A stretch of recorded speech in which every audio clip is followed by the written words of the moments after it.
Yo, balik lagi di Game Off, di channel yang selalu update soal game keren tapi tetap santuy. Nah, kali ini kita bakal ngomongin sesuatu yang bikin bangga. Game buatan anak bangsa yang bentar lagi bakal nongol di PC sama di konsol. Yes, lo gak salah denger. Ini bukan game abal-abal buat HP kentang doang bro. Kita ngomongin karya anak negeri yang siap nyusul pasar internasional. Jadi siap-siap deh, karena bakal ada game yang gak cuma bikin lo bilang, wih, grafiknya cakep ya, tapi juga bikin lo ngomong, waduh, ini buatan Indo, seriusan nih.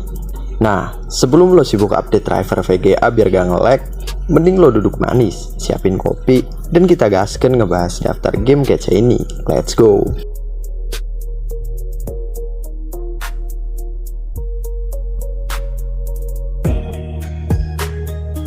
Masuk di game pertama, ada Act of Blood. Developer utama game ini yaitu Exile Team, alias studi indie lokal yang digawangi sama Fajrul Falak, Nur Fitriansyah, atau biasa dipanggil Fajrul FN. Jadi sebenarnya ini awalnya adalah proyek personal, sebelum akhirnya berkembang jadi game action penuh darah dan brutal ini. Ceritanya lo bakal mainin karakter yang hidup di dunia penuh kekacauan, kota yang udah kayak neraka, di mana-mana kriminal, korupsi, dan kekerasan udah jadi menu sarapan tiap hari. Tapi lo di sini bukan jadi penonton, lo bakal jadi eksekutor yang ngeluarin keadilan tapi dengan cara brutal. Dan senjata lo gak cuma pistol receh, tapi mulai dari shotgun, senapan serbu, sampai senjata melee yang bisa bikin musuh jungkir balik. Dari segi gameplay, Act of Blood ini ngambil konsep third person shooter dengan aksi yang super intens. Dan gua lihat-lihat, animasinya juga udah lumayan mulus. Efek tembak-tembakannya juga nggak kalah sama game AAA luar negeri.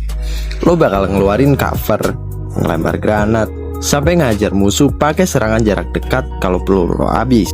Jadi nggak ada alasan buat diem kayak patung di tengah baku tembak. Dan yang bikin gue makin kagum, grafiknya ini udah gahar banget. Bayangin aja, ini developer lokal, tapi lighting, efek ledakan, sama detail lingkungannya udah kayak game internasional. Gak cuma itu, musik dan sound desainnya juga nyatu banget sama tensi permainannya. Lo bener-bener dibawa ngerasain adrenalin pas lagi tembak-tembakan.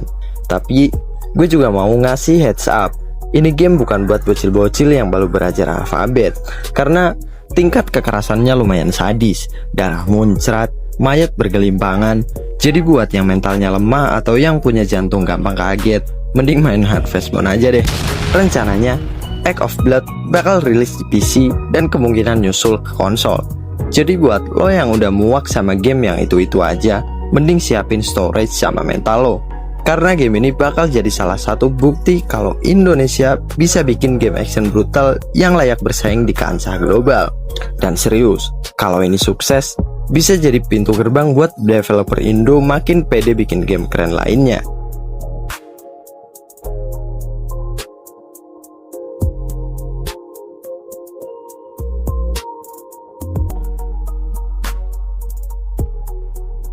Oke, lanjut ke game kedua, yaitu Dreadout 3. Digarap oleh studio Digital Happiness, developer lokal asal Bandung, Jawa Barat, yang sejak 2013 udah jadi tumpuan buat game horor ala Indonesia kayak Dreadout klasiknya. Nah, di seri ketiga ini mereka nggak main-main bro. Pertama, engine-nya sekarang udah pakai Unreal Engine, bukan Unity kayak sebelumnya. Artinya, grafiknya bakal jauh lebih gahar, lightning lebih realistis, bayangan hantu lebih bikin jantungan, dan tekstur kampungnya bikin lo bener-bener ngerasa nyasar ke tempat yang gak ada sinyal. Lo tahu kan, kampung sepi tengah malam yang kalau angin lewat aja rasanya gak ada yang ngikutin. Nah itu. Dari segi cerita, Dreadout 3 masih bakal ngikutin petualangan Linda, si cewek SMA yang tak kenapa hidupnya selalu dishuffle sama hantu. Bayangin aja, tiap hari dia harus berhadapan sama makhluk goib khas Indonesia, yaitu pocong, kunti, suster ngesot, sampai makhluk-makhluk kreatif hasil imajinasi twisted dari developernya. Tapi di sini katanya bakal ada twist lebih gede, dunia yang lebih luas, dan gameplay yang gak cuma horror investigasi, tapi juga ada elemen actionnya. Jadi mungkin kali ini Linda gak cuma kabur-kaburan, tapi bisa balik ngebantai hantu pakai skill baru. Dan yang bikin keren lagi, Digital Happiness gak kerja sendirian. Mereka gandeng Soft Souls, publisher asal Singapura buat bantuin distribusi biar Dreadout 3 bisa nyebar lebih banyak ke platform dan pasar global. Jadi ya, kalau di seri pertama dan kedua cuma sebagian orang yang main, di seri ketiga ini mereka niat biar satu dunia bisa ngerasain teror ala Indonesia. Tapi sabar dulu bro, Dreadout 3 rencananya baru rilis sekitar tahun 2026. Lama ya, bikin gregetan juga iya. Tapi kalau inget effort mereka upgrade engine, nambah konten, dan bikin cerita lebih dalam, harusnya worth it lah. Daripada buru-buru rilis terus zong. Mending pelan-pelan tapi hasilnya bikin gamer luar negeri ngelirik dan ngomong, Indonesia, I respect you. Anjay. Jadi siapin mental lo, siapin headset, dan pastikan ruangan lo ada lampu cadangan. Karena begitu Dreadout 3 rilis, lo bakal dapet pengalaman horor lokal yang udah naik kelas jadi horor internasional.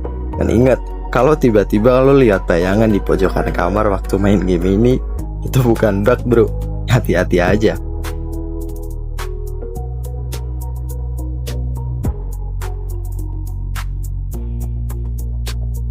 Oke bro dan sis yang masih betah nongkrong di channel gue yang paling gaul si YouTube ini, anjay.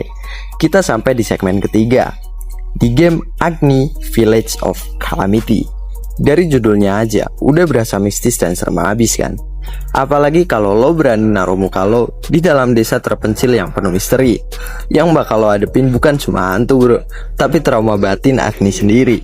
Game ini digarap oleh developer lokal Sparrow Interactive. Itu loh, yang skill mockupnya udah level AAA, tapi tetap indie banget.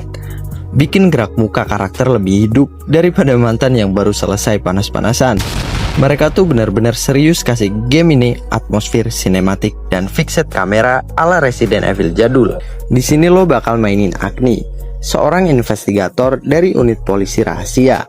Dia nekat gak mau denger omongan bosnya dan malah nyusup ke desa purba yang Mr. X banget, sepi, angker, dan penuh rahasia. Tujuan awalnya cari partner yang hilang, tapi dipermak beneran sama desa itu. Sampai akal sehat Agni dibolak-balik oleh teror yang lebih dalam daripada nonton film horor sendirian di tengah malam. Gameplaynya keren, seru, ngeblend antara survival horror, investigasi, sama puzzling.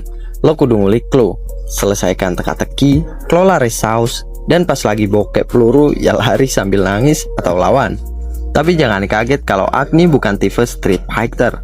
Plus kamera statis itu bikin jeritan lo makin maksimal keluar dari speaker. Untuk visualnya, foto realistik dan mockupnya keren banget gila. Level artis Hollywood lah pokoknya.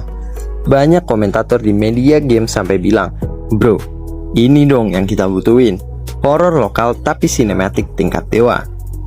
Lo juga di sini nggak sendirian ngikutin hype ini.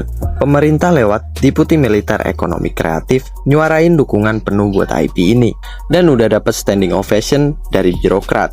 Intinya, game ini gaul, horor, dan nasionalis. Rencananya game ini bakal rilis di 2026 di PC dan konsol. Jadi jangan bosan nunggu.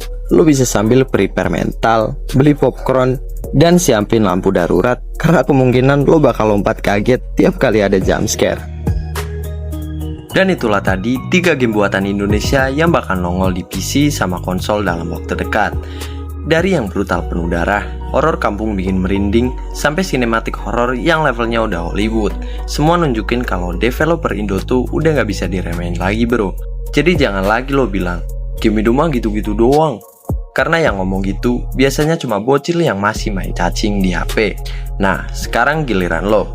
Gimana nih yang paling lo tungguin? Tulis di kolom komentar, biar kita bisa debat tipis-tipis kayak netizen tukang nyinyir. Jangan lupa juga pencet tombol like, subscribe, sama nyalain lonceng, biar lo nggak ketinggalan soal update game-game keren lainnya. Oke, gue cabut dulu sebelum lampu di kamar gue ikut-ikutan mati gara-gara kebanyakan bahas game horor. Sampai ketemu di video berikutnya.